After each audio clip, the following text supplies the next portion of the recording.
Question. Que signifie toujours être prêt à donner une réponse? 1 Pierre 3,15. Réponse première. Pierre 3,15 dit « Mais révérez Christ comme Seigneur dans vos cœurs. Soyez toujours prêts à répondre à quiconque vous demande raison de l'espérance qui est en vous, mais faites-le avec douceur et respect. » Ce verset motive les apologistes chrétiens à mesure qu'ils se préparent à donner des réponses en défense de leur foi. Dans le contexte immédiat, l'apôtre Pierre discute de la souffrance pour faire le bien. 1 Pierre 3, 13, 14. La persécution et la souffrance sont attendues dans la vie chrétienne. Jean 16, 33. Mais la réponse du croyant à la souffrance doit orienter les autres vers Jésus. Pierre souligne que le Christ a souffert et est mort pour offrir la vie éternelle à ceux qui croient en lui, et que son exemple de souffrance pour faire le bien doit nous fortifier tous.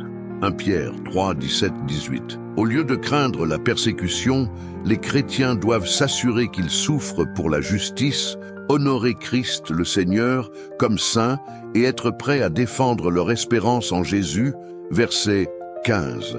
Le croyant doit toujours être prêt à annoncer aux autres la bonne nouvelle du salut dans la mort et la résurrection de Jésus.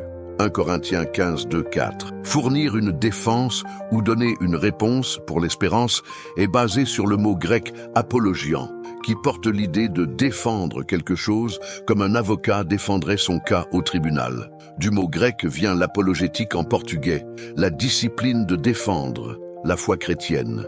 Notez que Pierre ne dit pas que le travail de donner une réponse est seulement pour le pasteur ou l'apologiste professionnel. Tous les chrétiens doivent être prêts à donner une réponse ou une défense lorsque quelqu'un leur demande la raison de leur espérance. Pierre a écrit aux chrétiens persécutés en Asie mineure. Alors qu'ils souffraient de la persécution, leur comportement extérieur démontrait leur espérance en Jésus.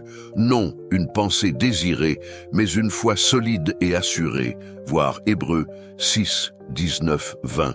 Le manque de peur des croyants face à la souffrance aurait poussé les autres à demander la raison de leur foi, donnant aux croyants une opportunité parfaite de donner une réponse. Lorsque les croyants montrent leur espérance sûre en Jésus malgré leurs circonstances, les autres le remarqueront.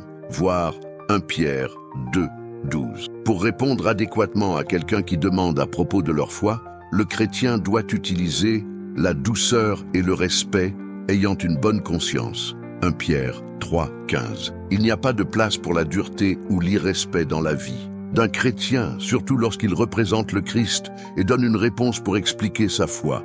Pierre exhorte le croyant à répondre aux incrédules avec gentillesse, respect et l'exemple de sa vie. Colossiens 4, 6. Les croyants doivent refléter l'enseignement de Christ sur la douceur et dire la vérité dans l'amour. Éphésiens 4, 15.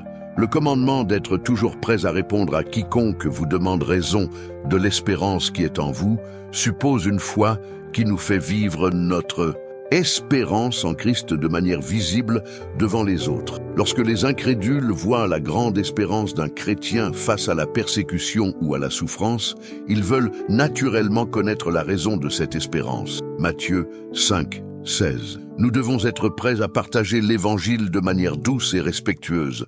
Le résultat sera que ceux qui calomnient votre bonne conduite en Christ soient couverts de honte dans ce qu'ils disent de mal de vous. 1 Pierre 3, 16.